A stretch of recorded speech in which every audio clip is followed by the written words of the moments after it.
క్రీస్తునందు ప్రియమైన వారలారా, శుభాలు. ఎలా ఉన్నారు? బాగున్నారా? నిన్నటి దినము ఎలా గడిచింది?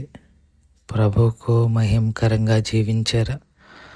జీవించినట్లయితే ఆయనకు స్తుతులు. లేని ఎడల ఆయన మనల్ని క్షమించును గాక.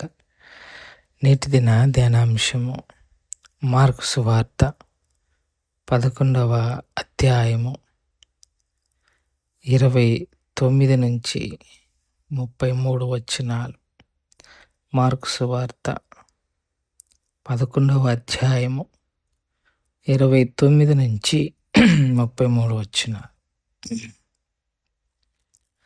అందుకు యేసు, నేను మిమ్మును ఒక మాట అడిగెదను, నాకు ఉత్తరమియ్యుడి. అప్పుడు నేను ఏ అధికారము వలన వీటిని చేయుచున్నానో అది మీతో చెప్పుతున్నాను. నేను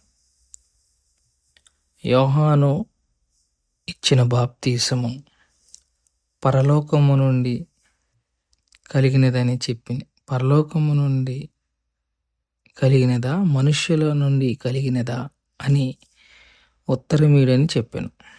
అందుకు వారు, మనము పరలోకము నుండి కలిగినదని చెప్పిన యెడల ఆయన, అలాగైతే మీరెందుకని నమ్మలేదని అడుగును.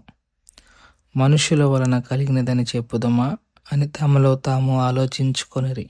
కానీ అందరూ యోహానును నిజముగా ప్రవక్త అనిపించేది గనుక ప్రజలకు భయపడి, ఆ సంగతి మాకు తెలియదని యేసుకు ఉత్తరం ఇచ్చిరి. అందుకు యేసు, ఏ అధికారం వలన ఈ కార్యములు చేయుచున్నావో అది నేను మీతో చెప్పనెను. దేవుని వాక్యాన్ని మన వినికిల్లో దీవించి ఆశీర్వదించును గాక.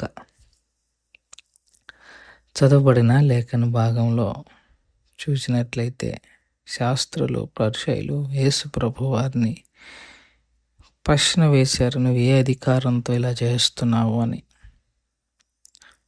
దానికి తిరిగి యేసు ప్రభు వారు ప్రశ్నే వేశాడు. దీన్నే అపాలజెటికల్ క్వశ్చన్ అంటారు.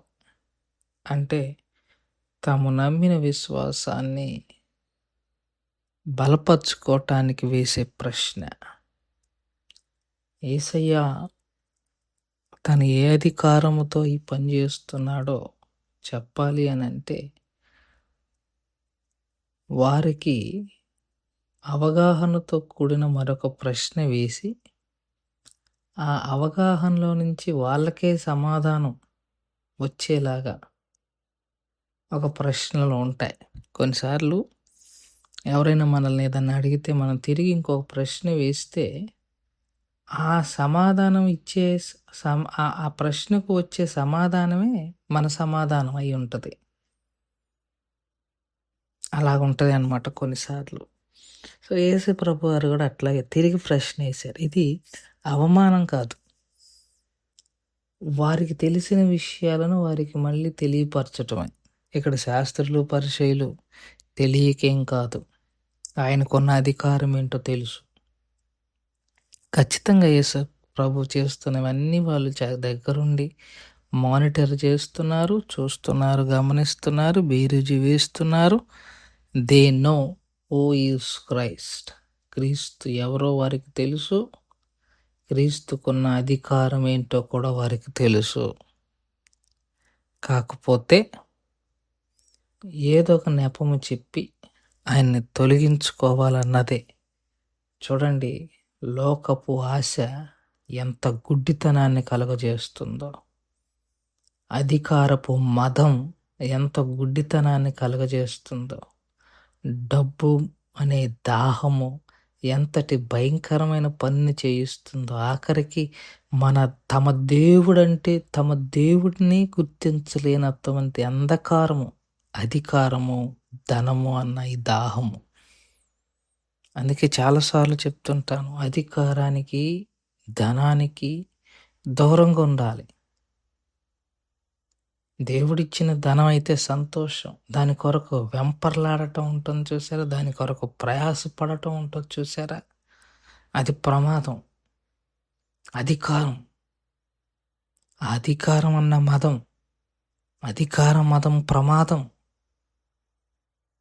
ఆ అధికారం అన్న మదంతో సొంత దేవుడు తన కళ్ళ ముందు కనబడుతున్న గుర్తించలేనటువంటి సొంత ప్రవక్తలు తమ ఎదుట కనబడిన చంపేటువంటి దౌర్భాగ్యత ఈ అధికారము, ధనము అన్న ఈ అంశాలు గుడ్డితనాన్ని కలుగు చేస్తాయి. యేసు అదే అడిగాడు.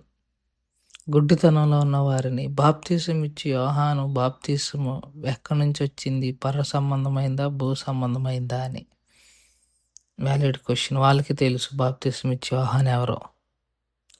పరలోక సంబంధమైందంటే ఎందుకు నమ్మలేదంటాడు.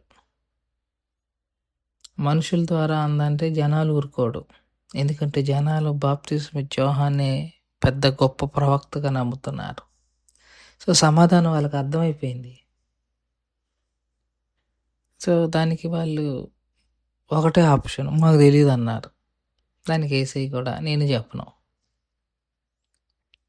మాకు తెలీదు అన్నది నిజంగా వాళ్ళకి తెలియదని కాదు, వాళ్ళకి తెలుసు తప్పించుకుంటున్నారు. అంటే యేసయ్య నేను చెప్పనని ఎందుకు అన్నాడు అంటే వాళ్ళకి తెలుసు సమాధానం, కానీ వాళ్ళు బయటకు ఒప్పుకోవటం లేదు దాన్ని. మళ్ళీ అధికారం, ధనం, దాహం, అహం, ఆ ధనం, ఆ దాహమే వారిని మళ్ళీ ఒప్పుకొనేలా చేయట్లేదు. యేసయ్య నేను కూడా మీకు చెప్పను, నాకు అధికారం ఎక్కడి నుంచి వచ్చిందని ఎందుకు అన్నాడంటే మీతో పచ్చి మీరు చెప్పలేదు కాబట్టి నేను చెప్పను. అలా కాదు, వాళ్ళకి తెలుసు సమాధానం, వాళ్ళు చెప్పటం లేదు. అందుకే యేసయ్య అంటున్నాడు మీకు తెలుసు నేను చెప్పట్లేదు, అందుకే నేను ఎందుకు చెప్పాలి? మీకు తెలిసిన సమాధానం మీరు చెప్పటానికి ఇష్టపడినప్పుడు నేనెందుకు చెప్పాలి? అది అక్కడ వాళ్ళకి తెలుసు. అదే అన్నాను, వాళ్ళకి యేసు అంటే ఎవరో తెలుసు. ఏ రోజు దగ్గరికి జ్ఞానులు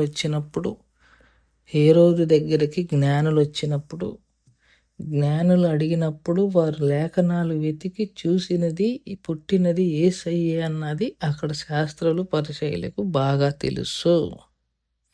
తర్వాత తరం వారికి తెలియకపోవటానికి అనేం లేదు, వాళ్ళకి తెలుసు. నచ్చలా, యేసయ్య నచ్చలా, యేసయ్య ఎలా ఉంటాడు అనుకోలా. అధికారం, డబ్బు వారి కళ్ళకు గుడ్డితనాన్ని కలగచేసింది. సాతానుగాడు పౌలు అంటాడు కదా కొరింథీయులకు రాసిన పత్రికలో, ఈ నేటి దోత వారి కన్నులకు గుడ్డితనం కలుగు చేసింది అని. సో వారికి గుడ్డితనాన్ని కలుగు చేశాడు. ఏది గుడ్డితనాన్ని కలుగు చేసింది? అధికారం, డబ్బు. అది జాగ్రత్త. దేవుడి మాటలు దీవించను గాక. ప్రార్థన చేసుకుందాం. మమ్మల్ని మిక్కిలిగా ప్రేమించిన మా పరలోకపు తండ్రి, మీ పాదాలకు స్తోత్రాలు. చెప్పబడిన వాక్యాన్ని బట్టి మీకు స్తోత్రాలు. విన్న వాక్యం మా హృదయంలో భద్రపరుచుకొని వాక్యానుసారంగా జీవించగలిగిన కృపాభాగ్యం మాకు అందరికి దయచేయమని యేసుక్రీస్తు ప్రభు వారి పుణ్యనామములో అడిగి వేడుకుంటున్నాం తండ్రి. ఆమెన్. God bless you.